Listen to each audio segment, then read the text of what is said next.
You know that actor Danny Trejo? Well, he once turned down a movie role, and that movie ultimately got some people killed. Now, this story actually starts with this guy, Edward.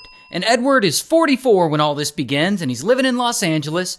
And bro is an actor. You've probably seen him in Blade Runner and Battlestar Galactica. At one point, he gets nominated for an Oscar for his role in the movie Stand and Deliver, which makes his career blow up.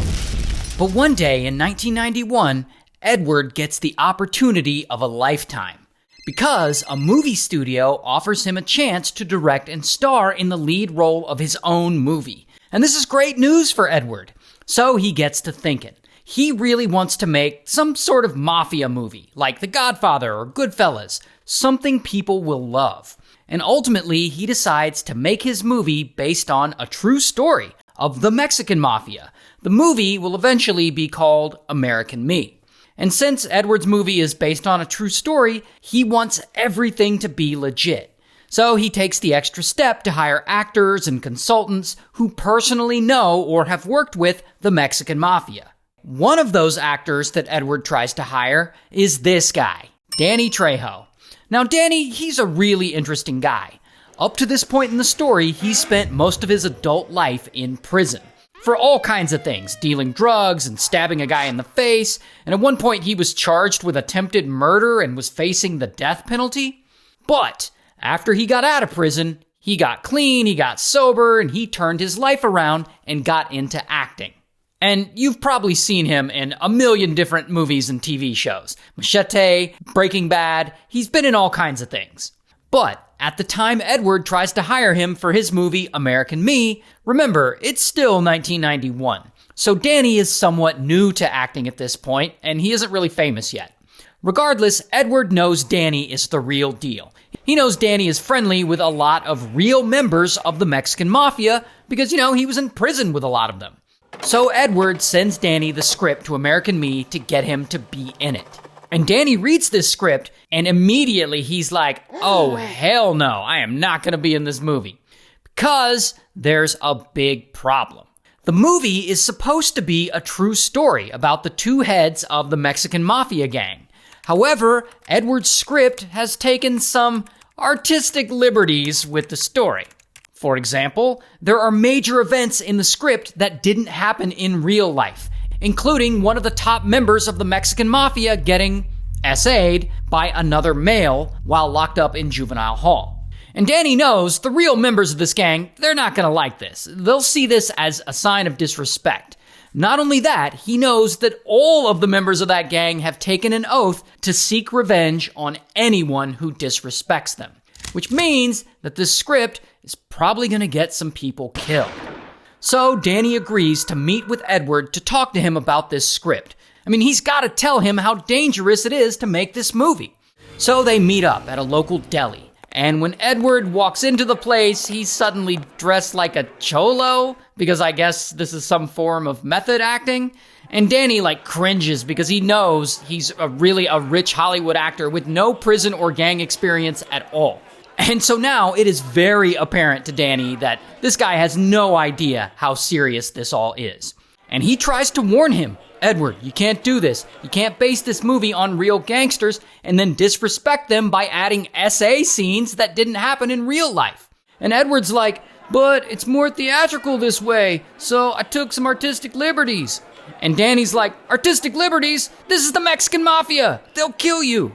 But see, Edward, he ain't trying to hear all that. Movies based on true stories take artistic liberties all the time, and he wants his movie to be good. So Danny warns him again, you need permission from the top. Go to the head of the Mexican Mafia and get the okay.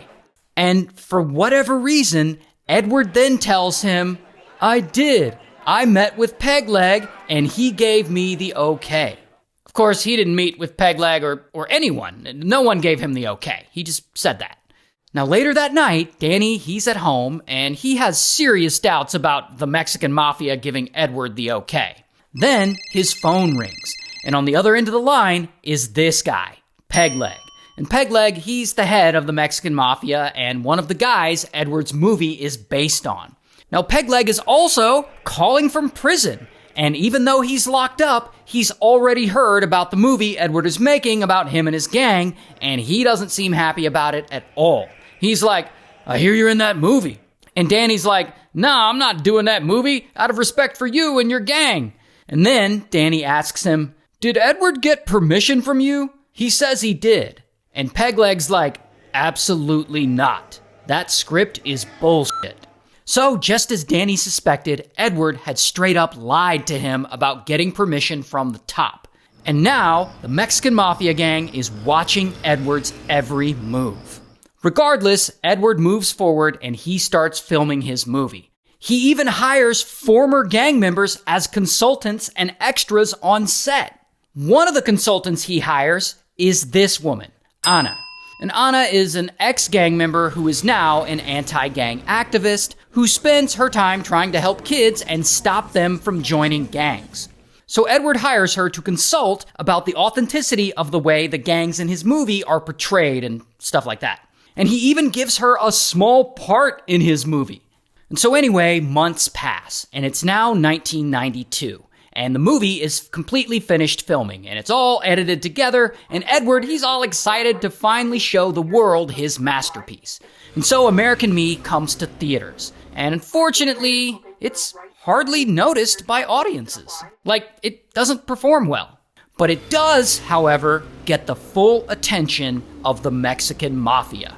They watch this movie and they see some of the scenes where Edward took his artistic liberties, including the scene of the head of the mafia getting SA'd, and a scene of his mom getting SA'd, and a scene where the head of the mafia gets murdered by his own gang.